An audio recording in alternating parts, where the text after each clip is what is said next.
أشهد أن لا إله إلا الله.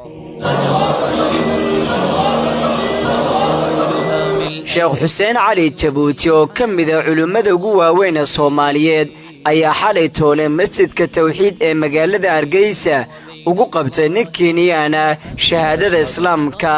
masjidkan oo sheekhu muxaadaro qiimo leh ku galayay ayaa boqolaal ka mid ah dadka magaalada Hargeysa ay soo buux dhaafiyeen.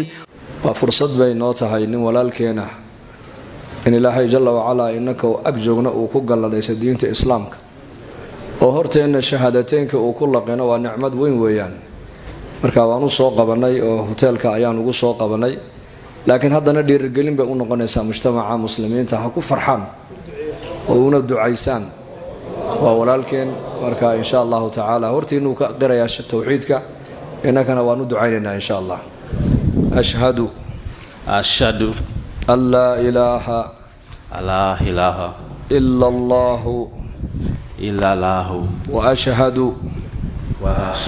أن محمدا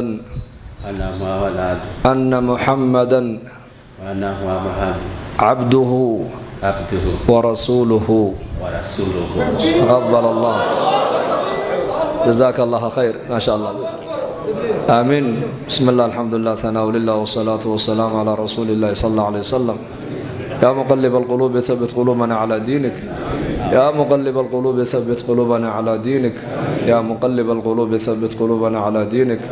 اللهم ربنا آتنا في الدنيا حسنة وفي الآخرة حسنة وقنا عذاب النار.